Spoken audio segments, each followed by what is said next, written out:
আমরা সবাই জানি যে কস্ট কি, তাই না? কস্ট হচ্ছে যে কোনো কিছু আমরা যদি কিনতে চাই আমাদের পে করতে হয়, সেটা একটা কস্ট। আমরা যদি প্রোডাকশনে যাই, স্পেশালি আমরা যেটা আলোচনা করবো আজকে, যে প্রোডাকশনে যখন যাই আমরা, তখন আমাদের কিছু ইনপুট কিনতে হয়। আমাদের প্রোডাকশন, আমরা জানি যে আমাদের লেবার লাগে, ল্যান্ড যদি আমার নিজস্ব থাকে সেক্ষেত্রে ল্যান্ড, আমরা ইকোনমিক্স সেন্সে যদি আমরা ধরি, নিজের জমি থাকলেও আমি যদি অন্যের জমি হায়ার করতাম সেক্ষেত্রে আমাকে একটা ভাড়া দিতে হতো। আমরা যদি জানি যে আমাদের নিজের যখন বাড়ি না থাকে, আমরা অন্য একটা বাসা ভাড়া নিই, তখন আমাদের কি কি রেন্ট দিতে হয়। তার মানে ওগুলো হচ্ছে কস্ট আমার। তাহলে কস্ট আর দ্য এক্সপেন্সেস, আমাদের খরচ যেটা increases as production grows. Production যখন আমি করতে যাব বা প্রোডাকশন বাড়াতে যাব, তখন কস্টটা স্বাভাবিকভাবেই বাড়বে। আমরা যদি ব্রডলি দেখি, when an entrepreneur undertakes, entrepreneur কি আমরা পড়েছি ফ্যাক্টরস অফ প্রোডাকশনে, entrepreneur undertakes production of a commodity, he has to pay prices for the factors which he employs for production. For example, he thus pays, হ্যাঁ, sorry, screen দেখা যায় না। Ma'am আমিও দেখতে পাচ্ছি না স্ক্রিন। দেখা যাচ্ছে ম্যাম, আমি যাচ্ছি তো। দেখা যাচ্ছে, দেখা যাচ্ছে। তোমরা একটু ডিভাইসটা চেক করো, আমি দেখতে পাই। ডিভাইসটা আবার চেক করো, দেখো। When an entrepreneur undertakes production of a commodity, he has to pay prices for the factors which he employs for production. অর্থাৎ যখন একজন এন্টারপ্রেনিউর বা অর্গানাইজার যখন প্রোডাকশনে যাবে, তখন তাকে অনেক কিছু ইনপুট কিনতে হবে, এবং আমরা জানি যে মেজর যে ফ্যাক্টরস, ল্যান্ড, লেবার, ক্যাপিটাল এবং অর্গানাইজেশন, এগুলোর জন্য তাকে কি পেমেন্ট করতে হয়। এবং যে অন্যান্য যে ইনপুট গুলা, ফর এক্সাম্পল আমরা যদি রাইস চিন্তা করি, রাইস প্রোডাকশন, সিড লাগবে আমাদের, ফার্টিলাইজার লাগবে, তারপর ইরিগেশন কস্ট আছে, তারপর ইনসেকটিসাইডস, এই ধরনের অনেক কস্ট আছে আমাদের, ফুয়েল লাগবে আমাদের ইরিগেশনের জন্য। এই জিনিসগুলো যখন আমরা পেমেন্ট করব, ওই পেমেন্ট করার পরে আমাদের যে যে যত ধরনের কস্ট হবে, এগুলোই হচ্ছে কস্ট অফ প্রোডাকশন। এখানে আমরা এক্সাম্পল স্বরূপ বলছি যে wedges to the labourer, prices for the raw materials, fuel and power used, rent for the building, hires for the production work, and the rate of interest on the money borrowed for doing business. ব্যবসা করার জন্য যে interest দেওয়া থাকে টাকা ধার করার জন্য, all these are included in this cost of production. সবকিছুই প্রোডাকশন কস্টের মধ্যে ইনক্লুডেড।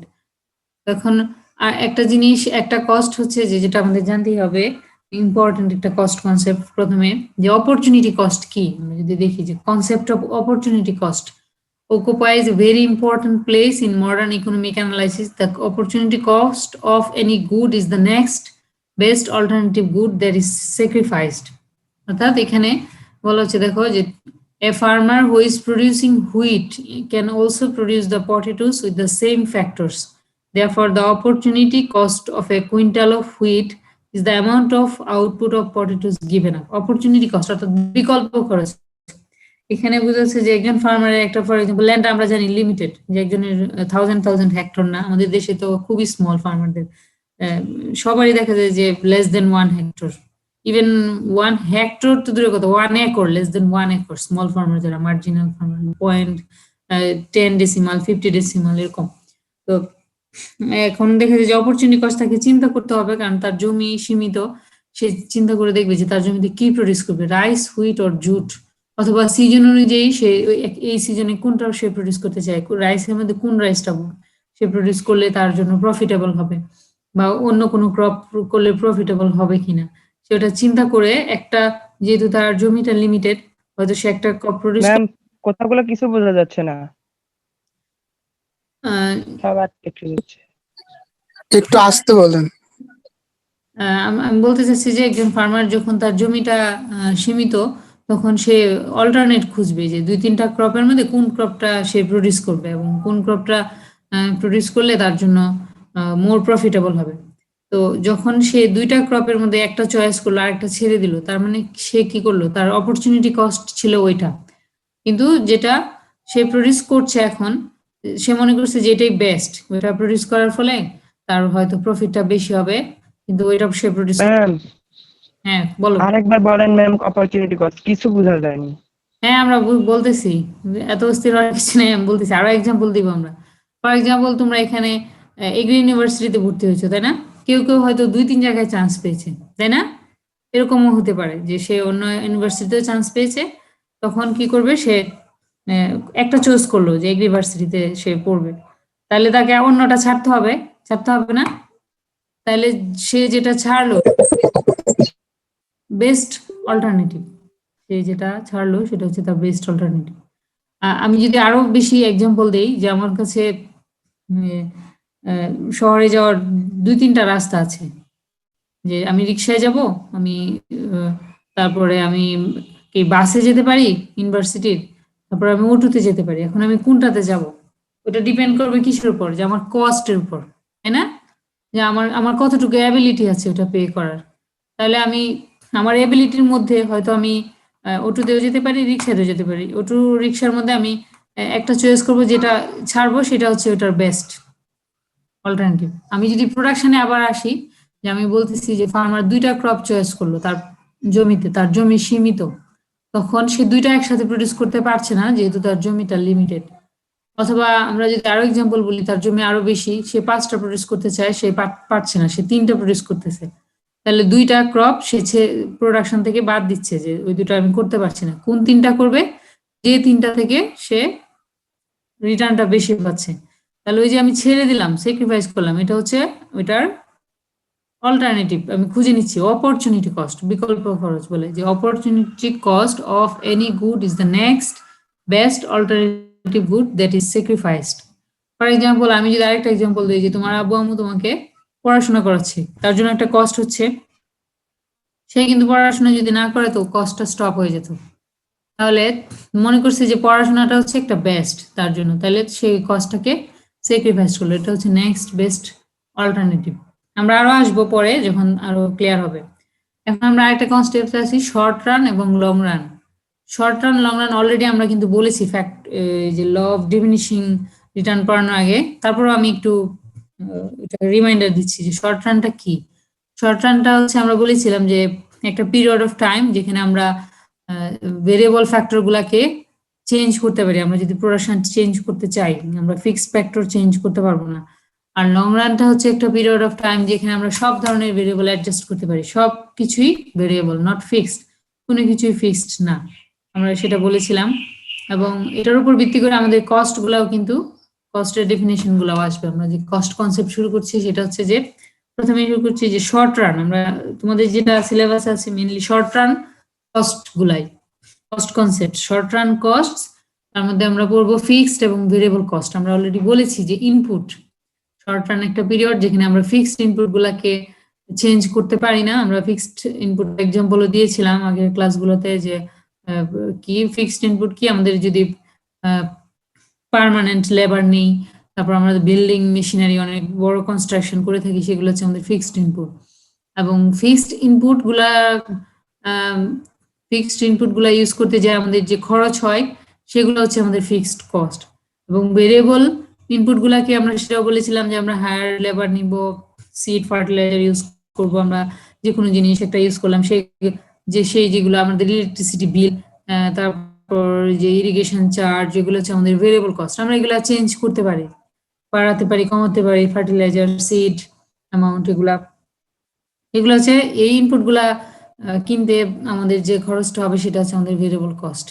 আমরা যদি স্পেসিফিক ডেফিনেশন আসি, দেখো ফিক্সড কস্ট আর those which are independent of output, that is they don't change with changes in the output. অর্থাৎ এগুলো output চেঞ্জের সাথে চেঞ্জ হবে না। ফর এক্সাম্পল আমি যদি বলি যে আমার জমিটা ফিক্সড, এখন আমি এই জমিতে যাই করি না কেন ওই জমির খরচটা আমার সেম, ওই ভাড়াটা আমাকে দিতেই হবে, ল্যান্ড রেন্ট। এবং আমরা যেটা বললাম যে ইলেকট্রিসিটি বিল যখন একটা মিনিমাম চার্জ থাকে ফিক্সড, ওইটা হচ্ছে আমার ফিক্সড কস্ট। কিন্তু তারপরে যে বিলটা উঠবে একটা ইউনিটের পরে সেটা হচ্ছে আমাদের ভেরিয়েবল কস্ট। মিনিমাম চার্জটা তোমাকে দিতেই হবে, তুমি কারণ তুমি যখন কানেকশনটা নাও সেটা প্রোডাকশনে যাও বা না যাও, ওই মিনিমাম চার্জটা তোমাকে দিতেই হবে। ফর এক্সাম্পল এখন ইউনিভার্সিটি বন্ধ, কিন্তু ইলেকট্রিসিটি বিল তো পে করতে হবে, কারণ কি ইলেকট্রিসিটি একটা মিনিমাম চার্জ থাকবে। হয়তো এখন ফ্যান ঘুরছে না, লাইট জ্বলছে না, কিন্তু যে মিনিমাম চার্জটা সেটা তোমাকে দিতেই হবে। এগুলো হচ্ছে ফিক্সড কস্ট। ফিক্সড কস্ট আউটপুটের সাথে রিলেটেড না, এখন পড়ানো হচ্ছে না, অর্থাৎ এখানে স্টুডেন্টদেরকে পড়ানো হচ্ছে না, তারপর আমাদেরকে ইলেকট্রিসিটি বিলটা পে করতে হবে। এটা হচ্ছে ফিক্সড কস্ট, যেটা ইন্ডিপেন্ডেন্ট অফ আউটপুট, আউটপুটের সাথে রিলেশন নাই। একটা ফিক্সড কস্ট তোমাকে করতে হবে যখন প্রোডাকশনে স্টার্ট করবা। এখন যদি টোটালি তুমি বন্ধ করে দাও, যে আমি সব কিছু বন্ধ করে দিলাম, ইউনিভার্সিটি টোটালি অফ, কোনোদিন আর পড়াশোনা হবে না, বা ফার্মটা টোটালি অফ, আর প্রোডাকশনে আমি যাব না, তাহলে সেক্ষেত্রে আমার ফিক্সড কস্টটা বন্ধ হবে। আদারওয়াইজ আমি এটা দিতেই হবে, আমাকে ফিক্সড কস্টটা বেয়ার করতে হবে।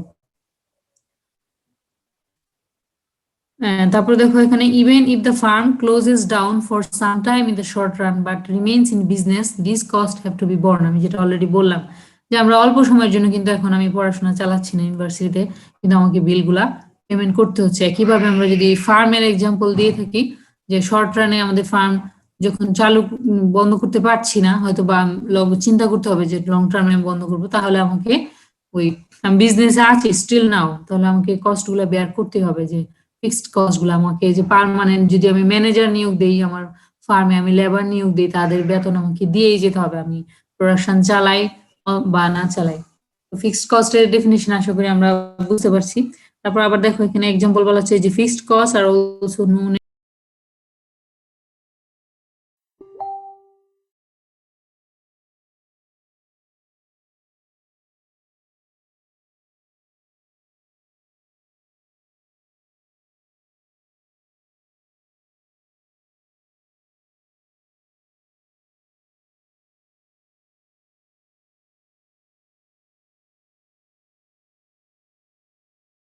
আমরা যেটা বললাম যে লং টার্মে হয়তো আমরা যদি ফার্মের চিন্তা করি তাহলে হয়তো চেঞ্জ করতে পারবো, ম্যানেজমেন্ট পার্সোনাল চেঞ্জ করতে পারবো। এখন দেখো এখানে বলা হচ্ছে যে ভেরিয়েবল কস্ট কি। Variable costs, on the other hand, are those costs which are incurred on the employment of variable factors whose amount can be altered in the short run. Does the total variable costs change with changes in output in the short run? They increase or decrease when the output rises or falls. এখন আমার মনে হলো যে আমি আমার জমিতে labour, যে আমি প্রতিদিন যে লেবার নিই, হায়ার্ড লেবার, হয়তো আমার এত বেশি লাগবে না, আমি কমাই দিব, আমি 2 জন কাট করে দিলাম। আমি চিন্তা করলাম যে আমি এবার যখন আমি ফার্মিং এ শুরু করলাম, আমি ফার্টিলাইজার হয়তো আগে যত ডোজ দিতাম তার চেয়ে একটু কম দিব, বা ইরিগেশন হয়তো তার চেয়ে কম লাগবে, বৃষ্টি হয়েছে, আমি ইচ্ছে করলেই কমাতে পারছি। ইনসেকটিসাইড, আমার জমিতে সেরকম পোকামাকড় নাই, সুতরাং আমি এটা কমাতে বাড়াতে পারি। তো আমাদের যে এই যে ভেরিয়েবল ফ্যাক্টরস গুলা কি চেঞ্জ করতে পারি আমি ইচ্ছা করলে, এবং ভেরিয়েবল ফ্যাক্টর গুলার যে ক্রয় করতে যে আমাদের যে কস্টটা, চার্জটা আসে, সেটাই হচ্ছে আমাদের variable cost. These costs include payments such as wages of labor employed, আমরা যেটা বললাম, prices of raw materials, fuel and power used, expenses incurred on the transporting, অর্থাৎ আমি ট্রান্সপোর্টেশন করে কিছু নিয়ে আসলাম বা কোথাও গেলাম। If a farm shut down for some time in the short run, then it will not use the variable factors of production and will not therefore incur any variable cost. তার মানে আমরা বললাম যে আউটপুটের সাথে ভেরিয়েবল কস্টটা রিলেটেড। এখন তো ইউনিভার্সিটিতে পড়াশোনা হচ্ছে না, তার মানে এখন যে এক্সট্রা বিলটা আসতো ইলেকট্রিসিটি, সেটাও তো হচ্ছে না। যে যেখানে ল্যাবগুলো চলছে সেখানে হয়তো বিলটা আসছে, অন্য অন্য জায়গায় বিলটা আসছে না। আমরা একটা সহজ এক্সাম্পল দিলাম। আমি যদি ফার্মিং এর এক্সাম্পল দিতে চাই, যে ফার্মিং এর ক্ষেত্রে সিড ফার্টিলাইজার আমি ইউজ করছি আমার ফার্মিং এ, যখন আমি যে চিন্তা করলাম যে হয়তো বা আমার মানে টাকা নেই, আমি এই বছর প্রোডাকশনে যেতে পারবো না, হয়তো আমার ল্যান্ড রেন্টটা দিতে হবে।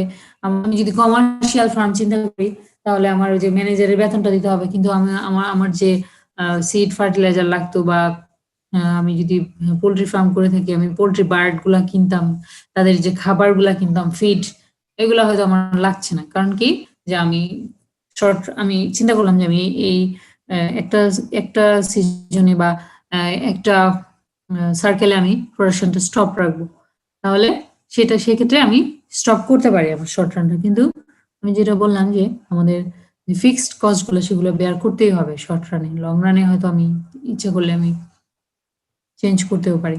এখন আমরা যদি সিম্বলিক্যালি দেখি যে টোটাল ফিক্সড কস্ট তাহলে কি, টোটাল টিসি এখানে হচ্ছে টোটাল কস্ট আমাদের, এবং টিএফসি যেটা, সেটা হচ্ছে টোটাল ফিক্সড কস্ট, এবং টিভিসি সেটা হচ্ছে টোটাল ভেরিয়েবল কস্ট, এবং দুইটার যে সামেশন সেটাই হচ্ছে আমাদের টোটাল কস্ট।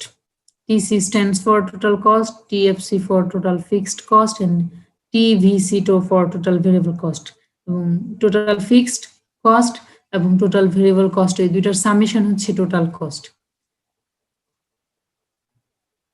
আমরা অলরেডি বলেছি যে total variable cost varies with change in output, এবং দেয়ারফর টোটাল যে কস্ট আমাদের সেটাও চেঞ্জ হবে আউটপুট লেভেল চেঞ্জের সাথে সাথে। Total cost increases as the level of output rises. আমি যদি ফার্মে প্রোডাকশন বাড়াতে চাই অবশ্যই আমাকে ইনপুট গুলা বাড়াতে হবে, সব সময় না কিন্তু একটা সার্টেন লেভেল পর্যন্ত আমাকে ইনপুট বাড়াতে হবে। আমরা যেটা ল অফ ডিমিনিশিং রিটার্নে দেখেছি, সে কারণে আমাদের যখন টোটাল কস্ট বা টোটাল ভেরিয়েবল টোটাল আউটপুটটা চেঞ্জ হবে, টোটাল ভেরিয়েবল কস্টটাও চেঞ্জ হবে। দেখো এখন আমরা যদি টেবিলটা দেখি তাহলে এটা আরো ক্লিয়ার হবে আমাদের কাছে। টেবিলটা রিপ্রেজেন্ট করছে total cost, total fixed cost and total variable cost, number of units of output, total fixed costs, total variable costs এবং টোটাল কস্টস। এখানে দেখাচ্ছে দেখো নাম্বার অফ ইউনিটস অফ আউটপুটে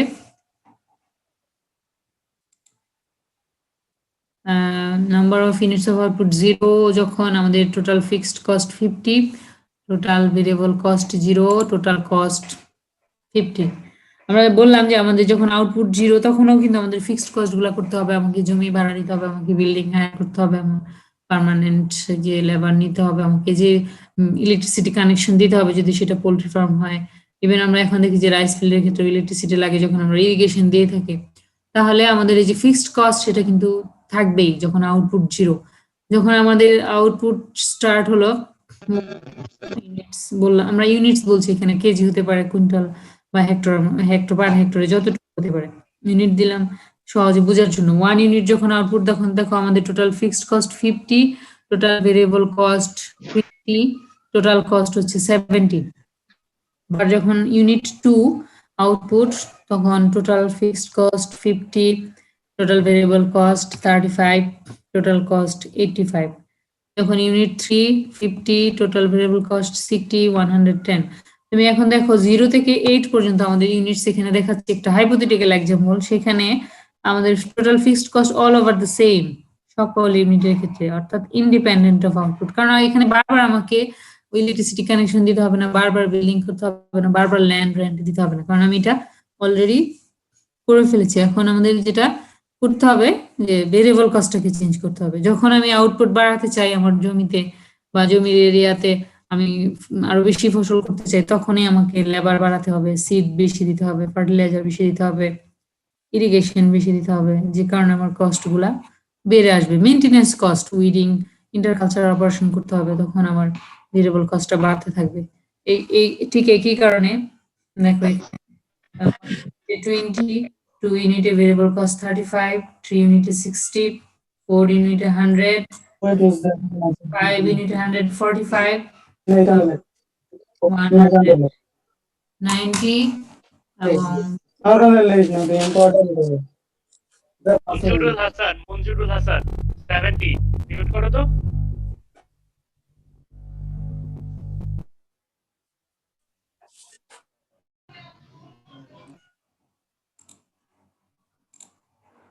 তখন আমাদের এইভাবে ভেরিয়েবল কস্ট গুলা বাড়তেছে, 190, 237, তারপর 284।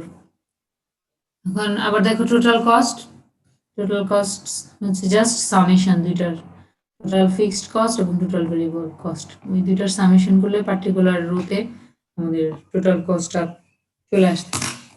এখন এই জিনিসটাকে যদি আমরা গ্রাফে দেখি তাহলে টেবিলের যে ডাটাগুলোকে, তখন আমাদের গ্রাফটা দেখা এরকম যে আমাদের হরাইজন্টাল অ্যাক্সিস হচ্ছে আউটপুট, ভার্টিক্যাল অ্যাক্সিস হচ্ছে কস্ট, এবং আমাদের যে টোটাল ফিক্সড কস্টটা হচ্ছে দেখো টোটাল ফিক্সড কস্ট কার্ভটা হচ্ছে horizontal to the X axis. কারণটা কি যে সব সময় আমাদের ফিক্সড কস্ট সেম, আউটপুট যাই হোক না কেন আমাদের ফিক্সড কস্ট চেঞ্জ হচ্ছে না। এবং টোটাল কস্ট শুরু হয়েছে কোত্থেকে, ওখান থেকে দেখো টোটাল কস্ট যখন আউটপুট 0 তখনও ছিল, কারণ তখন আমার ফিক্সড কস্ট ছিল। এই কারণে টোটাল কস্টটা শুরু হয়েছে উপর থেকে, ফিক্সড কস্টের ওখান থেকে শুরু হয়েছে বি থেকে, এবং টোটাল যে ভেরিয়েবল কস্ট সেটা 0 থেকে শুরু হয়েছে।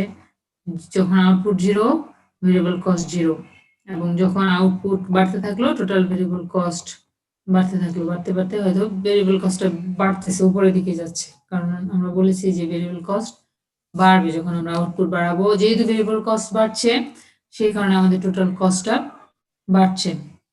এবং আমাদের মাঝখানে দেখো টোটাল ভেরিয়েবল কস্ট কিছুটা কমে তারপর আবার বাড়ছে। এর কারণটা কি? কারণ হচ্ছে যে যখন আমি প্রোডাকশনে প্রথমে যাব তখন একটু বেশি অ্যামাউন্ট কস্ট হবে, সিড ফার্টিলাইজার এগুলো কেন কেন নিব, তারপর হয়তো পার ইউনিট কস্টটা কমে আসবে, যে এত বেশি লাগবে না তখন ফার্টিলাইজার। বা এরপরে যখন আবার বাড়তেছে তখন হয়তো যখন আরো বেশি প্রোডাকশনে যাব তখন কিছু ম্যানেজমেন্ট কস্ট আরো বেড়ে যায় যখন আমি প্রোডাকশনটা ইউজ করি। এখানে জাস্ট গ্রাফের এক্সপ্লেনেশন যে total fixed cost curve starts from a point B on the y-axis, meaning thereby total fixed cost equal to OB will be incurred even if output is 0. এবং total variable cost starts from the origin, which shows that when output is 0, variable costs nil, zero, আমি যেটা already বললাম। প্রত্যেকে sound আসতেছে, please তোমরা mute করো, কথা না বললে দরকার নেই। তো ম্যাম সাউন্ড আসতেছে কার কাছ থেকে? It should be noted that total cost is a function of total output. The greater the output, the greater will be the total cost. আমরা সিম্বলিক্যালি যদি দেখি, দেখো total cost is a function of Q, কিউটা হচ্ছে output এবং TC হচ্ছে total cost, যেটা আমরা অলরেডি বললাম। টিসি ইকুয়াল টু হচ্ছে টোটাল ফিক্সড এবং টোটাল ভেরিয়েবল কস্ট। এবং আমরা যদি এটা দেখতে চাই যে টোটাল ভেরিয়েবল কস্টটা কিভাবে আসে, এখানে দেখো যে total fixed cost equal to K, which is a constant amount. আমরা জানি যে টোটাল ফিক্সড কস্ট কনস্ট্যান্ট সব সময়, whatever the level of output, এবং total variable cost is equal to the amount of the variable factor. আমরা একটা variable factor চিন্তা করি যে লেবার, সিম্পলিসিটির জন্য হিসাবটা লেবার, তখন ওটাকে জাস্ট লেবারের ওয়াইজ দিয়ে যখন আমি মাল্টিপ্লাই করব তখন চলে আসবে আমাদের টোটাল ভেরিয়েবল কস্ট। তাহলে টোটাল কস্ট কি? K plus L dot L into L multiplied by W. ডব্লিউটা হচ্ছে ওই লেবার প্রাইস, লেবার ওয়াইজ, এলটা হচ্ছে এখানে লেবার। তাহলে টোটাল কস্টটা হচ্ছে আমাদের এটা। এখন দেখো এখানে যে এভারেজ কনসেপ্টগুলো আমাদের, এভারেজ কস্ট কি? আমরা কিন্তু এভারেজ প্রোডাক্ট, মার্জিনাল প্রোডাক্ট পড়েছি, এখন আমরা যেটা দেখবো এভারেজ কস্ট কার্ভস। এভারেজ কস্টের মধ্যে আমাদের আছে এভারেজ ফিক্সড কস্ট এবং এভারেজ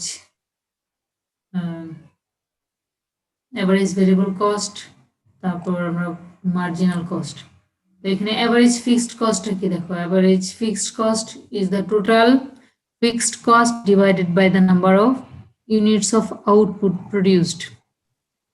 অর্থাৎ এখানে আমাদের মনে আছে কিনা আমি জানি না, এভারেজ প্রোডাক্ট যখন আমরা পড়েছিলাম আমরা বলেছিলাম যে এভারেজ প্রোডাক্টটা কি?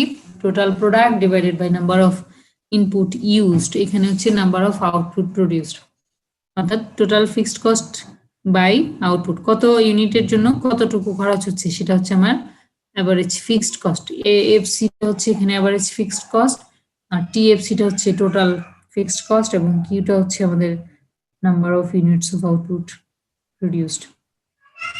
আমাদের অ্যাভারেজ ভেরিয়েবল কস্টটা কি? Average variable cost is the total variable cost divided by the number of units of output produced. Therefore, average variable cost, total variable cost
কস্টটা বেশি আসবে, কিন্তু যখন বেশি মানুষ অ্যাড হবে তোমার সাথে তখন যে অ্যাভারেজ যে কিছু খরচ সেটা কমে আসবে। একইভাবে আমরা প্রোডাকশনে অ্যাভারেজ কস্টটা পার ইউনিট কস্ট কমে আসে। তো এটা ছিল আমাদের অ্যাভারেজ ভেরিয়েবল কস্ট এবং অ্যাভারেজ ফিক্সড কস্ট। আমরা যেটা ডেফিনেশনে দেখালাম অ্যাভারেজ ফিক্সড কস্ট এবং অ্যাভারেজ ভেরিয়েবল কস্ট, এবং দুইটার সামেশনটা হচ্ছে average total cost. Average total cost is the sum of the average variable cost and average fixed cost.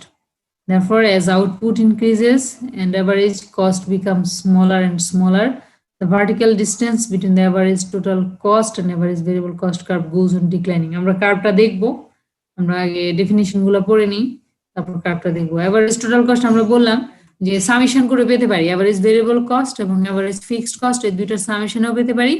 আবার average total cost divided by number of output দিয়েও আমরা পেতে পারি, দুইভাবেই আমরা পেতে পারি। জাস্ট সরাসরি টোটাল কস্টকে number of units of output দিয়ে ভাগ করে পেতে পারি, আবার দুইটাকে সামেশন করেও পেতে পারি। এখন আসি আমরা মার্জিনাল কস্ট কনসেপ্টে। Marginal cost is the addition to the total cost caused by producing one more unit of output. In other words, marginal cost is the addition to the total cost of producing n units instead of n minus 1 units. আমরা marginal প্রোডাক্টে কিন্তু বলেছিলাম যে অতিরিক্ত এক unit production বাড়ানোর জন্য আমি কতটুকু লেবার ইউজ করছি, সেটার জন্য আমার টোটাল প্রোডাকশন কতটুকু বাড়লো, সেটা ছিল মার্জিনাল প্রোডাক্ট।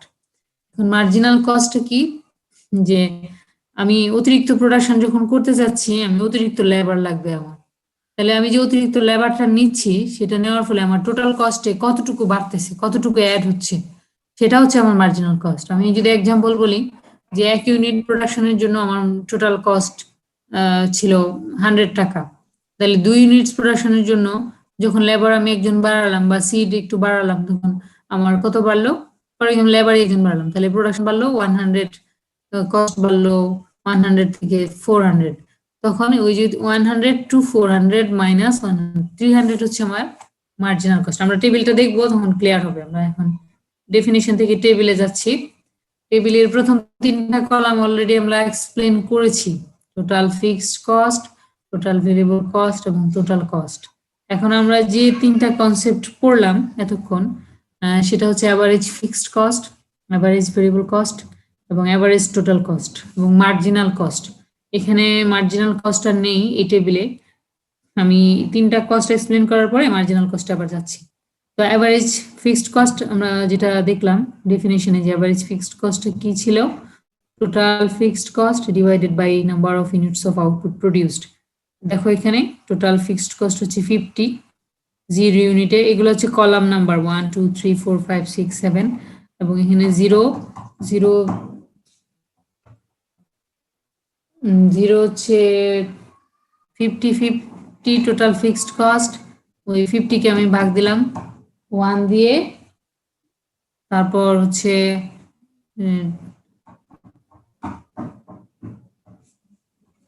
এক মিনিট প্লিজ।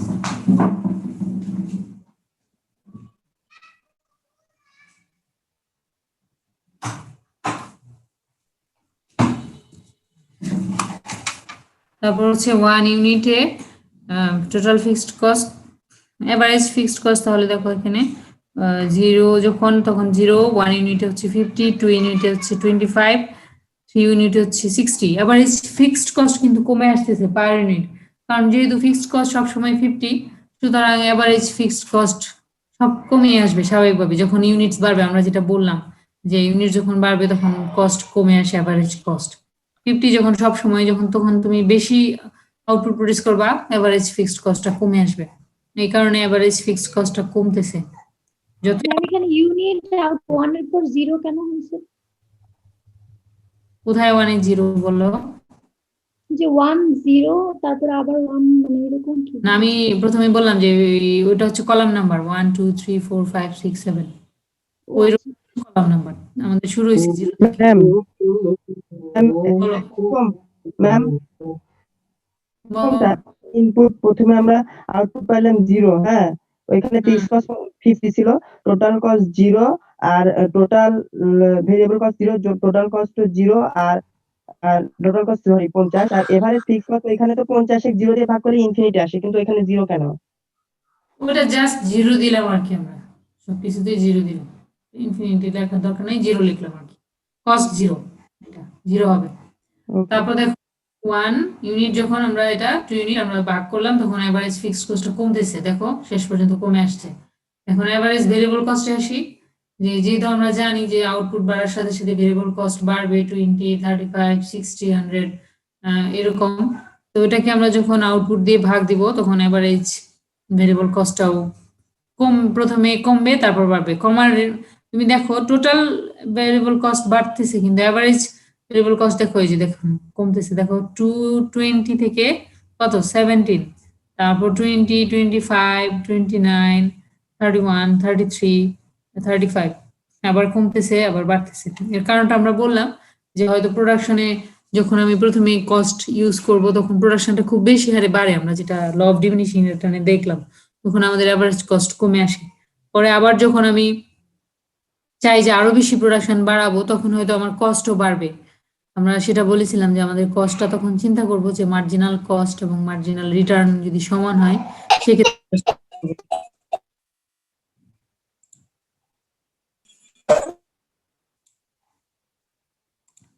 এখন দেখো এভারেজ টোটাল কস্ট, আমরা যেটা বললাম যে 5 এই যে 5 নাম্বার কলাম এবং 6 নাম্বার কলাম যোগ করেও পেতে পারি, অথবা আমরা টোটাল কস্টকে number of units of output দিয়ে ভাগ করেও পেতে পারি। এই যে এভারেজ টোটাল কস্ট এটা একইভাবে আসছে। তোমরা যদি একটু লেকচার নোট দিয়ে দিব, তোমরা একটু এক্সারসাইজ করো তাহলে।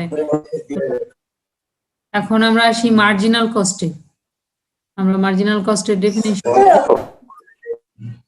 মার্জিনাল কস্ট মার্জিনাল কস্টের ডেফিনিশন আমরা অলরেডি পড়েছি যে টোটাল কস্টের যে change del TC divided by del Q, অর্থাৎ আমি আউটপুট বাড়াতে চাচ্ছি, আমার টোটাল কস্ট কতটুকু চেঞ্জ হচ্ছে আউটপুট চেঞ্জের ফলে, সেটা হচ্ছে আমার মার্জিনাল কস্ট।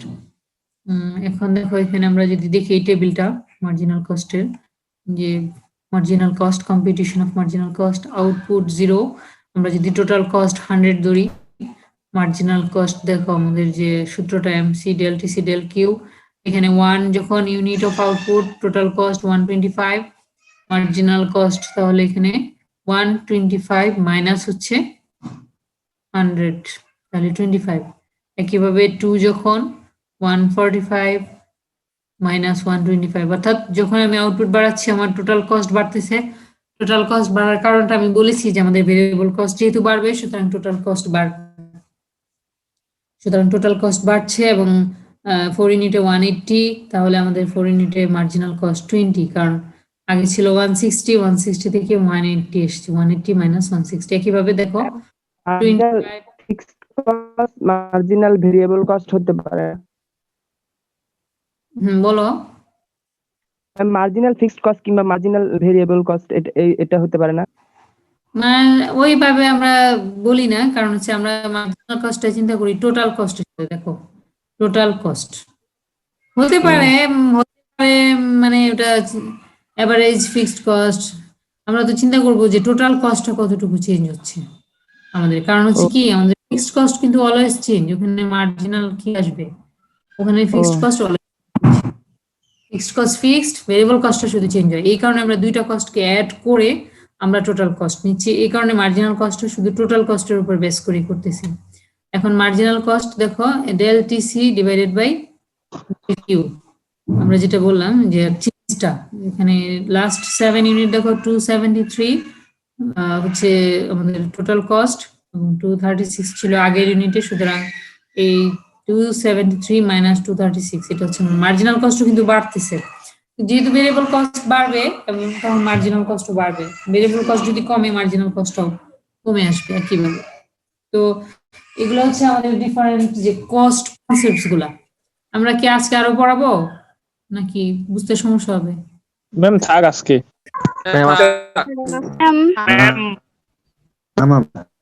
আমাদের একটা কোশ্চেন ছিল। হ্যাঁ বলো, কোশ্চেন বলো, তোমাদের কোশ্চেন বলো। ম্যাম যদি কস্টের বা টাইপ বলে তাইলে কি আমরা শর্ট রান আর লং রানের টাইপ ফেলবো না ভেরিয়েবল কস্ট ফিক্সড কস্ট এইভাবে অ্যান্সার করব? আমি কিন্তু তোমাদেরকে লং রান পড়াচ্ছি না, আমি প্রথমেই বলছি যে তোমাদের যে সিলেবাসটা এত বেশি কভার করা যাবে না, কারণ তোমাদের যেটুকু বলা হচ্ছে সেখানে আমি ম্যাক্সিমাম শর্ট রান পড়াচ্ছি, ঠিক আছে? শর্ট রান কস্ট কনসেপ্ট পড়াচ্ছি। আমি যদি কস্ট বলি যে এক্সপ্লেইন ডিফারেন্ট কস্ট কনসেপ্ট, তোমাদেরকে শর্ট রানেই এক্সপ্লেন করতে হবে, ঠিক আছে? যেগুলো আমি পড়াচ্ছি যেমন ফিক্সড কস্ট এগুলো। এবং যদি প্রশ্ন করা হয় যে এক্সপ্লেইন ডিফারেন্ট কস্ট কনসেপ্ট, তখন কিন্তু গ্রাফও দিতে হবে, আমি যেটা দেখালাম অলরেডি টোটাল, এবং আরো গ্রাফ পড়া, এই জন্য গ্রাফে এখন যাবো কিনা রিলেশনশিপ গুলোতে, অ্যাভারেজ কস্ট এবং মার্জিনাল কস্ট। নেক্সট ক্লাসে আমাদের কিন্তু সিলেবাস শেষ করতে হবে আবার ডিসেম্বরের মধ্যে। দেখি আমার যদি এক্সট্রা ক্লাস দরকার হয় শনিবারে হয়তো নিতে পারি। ম্যাম মার্জিনাল কস্ট টেবিলে যে দেওয়া আছে MC equals to del TC by del Q, এটা একটু এক্সপ্লেইন করলে ভালো হতো। এটা আমি তো বললাম যে ডেল কিউটা হচ্ছে যে আমি 1 ইউনিট থেকে 2 ইউনিট, 2 ইউনিট থেকে 3 ইউনিট, হ্যাঁ আমি আউটপুট চেঞ্জ করছি, সুতরাং আমার কস্টটাও বাড়বে। জাস্ট চেঞ্জটা, যে আমার টোটাল কস্টে কতটুকু চেঞ্জ হচ্ছে, আমরা যেটা বললাম যে 273 ছিল, তার আগে ছিল 260 না কত দেখাচ্ছিলাম, ওটা তাহলে কত হচ্ছে। এখন আমি যতটুকু পড়ালাম এই গ্রাফটা এটলিস্ট একটু দেখাই, তারপরে আমি রিলেশনশিপে যাব। ওই যে এটা আমরা এটুকু পড়লাম, কিন্তু এই জিনিসগুলো আমরা পড়েছি অলরেডি, ডেফিনিশন এবং টেবিলেও দেখেছি যে অ্যাভারেজ ফিক্সড কস্টটা কি ছিল। দেখো অ্যাভারেজ ফিক্সড কস্ট কার্ভটা মানে ওই কনসেপ্টের সাথে মিলিয়ে কিন্তু তোমাকে ড্র করতে হবে। অ্যাভারেজ ফিক্সড কস্ট কিন্তু কন্টিনিউয়াস কমতে ছিল, তাই না? আমরা দেখেছিলাম যে 50 সবসময়, যেহেতু আউটপুট বাড়তেছে, এখানে আমাদের x axis output, vertical axis cost. Output যখন 0 আমাদের ভেরিয়েবল কস্ট ছিল 0, কিন্তু ফিক্সড কস্ট ছিল কিছুটা, এবং আমাদের যে অ্যাভারেজ ফিক্সড কস্ট দেখো এখানে, ঠিক আছে? সবসময় কমতে থাকবে আউটপুট যত বাড়তে থাকবে। আবার আমাদের দেখো মার্জিনাল কস্ট কিন্তু অলওয়েজ ইনক্রিজিং, কারণ কস্ট জিনিসটা তো বাড়বেই, সুতরাং মার্জিনাল কস্ট বাড়বেই। যখনই ইনপুট ইউজ করবা তখনই তোমার কস্ট বাড়বে। ইনপুট ইউজ অ্যাড করা মানেই হচ্ছে কস্ট বাড়বে, এবং কস্ট যখন বাড়বে সুতরাং আমার মার্জিনাল কস্টও বাড়বে। এই জন্য অলওয়েজ রাইজিং। কিছুটা কমেছিল মাঝখানে, কারণ অ্যাভারেজ ভেরিয়েবল কস্ট কিছুটা কমে প্রথম দিকে, এই জন্য কমেছে, তারপর আবার দেখো ওটা বাড়তেছে marginal cost, short run marginal cost SMC. তারপর অ্যাভারেজ টোটাল কস্ট আমরা দেখেছি যে যেহেতু প্রথম দিকে আমাদের প্রোডাকশনে গেলে ফিক্সড কস্ট বেশি, সুতরাং টোটাল কস্টটাও বেশি। তারপর যখন ফিক্সড কস্ট পার ইউনিট কমতে থাকে, অ্যাভারেজ কস্টও কমতে থাকে, এই জন্যে এটা কম। এবং দেখো এটা মিনিমাম পয়েন্ট যখন, তখন ওই মিনিমাম পয়েন্ট দিকে মার্জিনাল কস্ট কিন্তু কাট, অ্যাভারেজ ভেরিয়েবল কস্টেরও মিনিমাম পয়েন্ট দিয়ে মার্জিনাল কস্ট যাবে সবসময়। এটা একটা কনসেপ্ট, ইকোনমিক্স কনসেপ্ট, এবং সবসময় এটা মিলে বাস্তবের ক্ষেত্রেও, যে যখনই মার্জিনাল কস্ট এবং এভারেজ ভেরিয়েবল কস্টটা ওই বিন্দুতেই সমান হবে যখন মার্জিনাল কস্টটা ওটাকে কাট করবে, এভারেজ ভেরিয়েবল কস্টের মিনিমাম পয়েন্ট। এবং এভারেজ ভেরিয়েবল কস্ট রাইজিং, প্রথম দিকে বেশি, তারপর কম ছিল, তারপর আবার বাড়বে যখন আমি প্রোডাকশন বাড়াতে চাই, ইনপুট বাড়বে। তোমরা এটা একটু বাসায় প্র্যাকটিস করো টেবিলের সাথে। তোমাদের কি ক্লাস আছে এরপরে আরো? নাই মনে হয় আজকে। না ম্যাম আর নাই। আচ্ছা, তারপর আজকে এই পর্যন্তই, কারণ বেশি হয়তো একসাথে গোলমাল লেগে যাবে। তারপর নেক্সট ক্লাসে দেখবো ওই যে রিলেশনশিপ, এভারেজ কস্ট এবং মার্জিনাল কস্ট, আর হচ্ছে যে দুইটা revenue concept, total revenue, marginal revenue, এবং হচ্ছে average cost, marginal cost relationship, এবং একটা ফার্মের ইকুইলিব্রিয়াম, টোটাল রেভিনিউ এবং টোটাল কস্ট কার্ভের মাধ্যমে। আমি এটা দিয়ে দিব না তোমাদেরকে, যতটুকু লাগে, বাকিটা বাদ দিয়ে মিল তো একটা আছেই মনে হয় সৌরভের, ওটাতে দিয়ে দিব না। আর দেখে এসো প্লিজ তোমাদের যে এটা, তাহলে নেক্সট ক্লাসটা নিতে সুবিধা হবে, ইকুইলিব্রিয়াম এবং এভারেজ কস্ট কার্ভ রিলেশন। তোমরা এখন ওই যে বক্সে একটু এটা লিখে দাও আইডি গুলা। এখন কিছুক্ষণ আগে আমি দেখছিলাম 250, এখন দেখতেছি আবার 237, কারণটা কি? পার্টিসিপেন্ট ম্যাম আজকের লেকচার থেকে কি ধরনের কোশ্চেন আসতে পারে? কোশ্চেন হতে পারে ওই যে বললাম না, জি ম্যাম, ইম্পর্টেন্ট ইম্পর্টেন্ট ইম্পর্টেন্ট কিছু না, সবই পড়তে হবে। ইম্পর্টেন্ট বললাম না, যে বিভিন্ন ভাবে হতে পারে, যে কস্ট কার্ভ গুলা কিভাবে আমরা explain cost curves, different cost curves, তারপর শর্ট রান, লং রান, পার্থক্য কি, কস্ট শর্ট রান ইনপুট এবং লং রান ইনপুটের মধ্যে পার্থক্য কি, অথবা দুইটা কনসেপ্টের মধ্যে পার্থক্য কি, শর্ট রান, লং রান। তারপর হচ্ছে যে ডিফারেন্ট কস্ট গুলাকে গ্রাফিক্যালি এক্সপ্লেন করা, এগুলাই।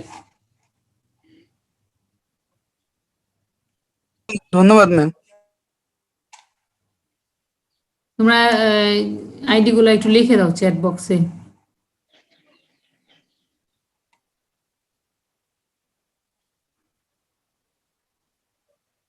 তোমরা কি অলরেডি লিখে ফেলছো নাকি? জি ম্যাম লিখছি। জি ম্যাম লিখছি। আচ্ছা, আমি একটু চ্যাট জি ম্যাম।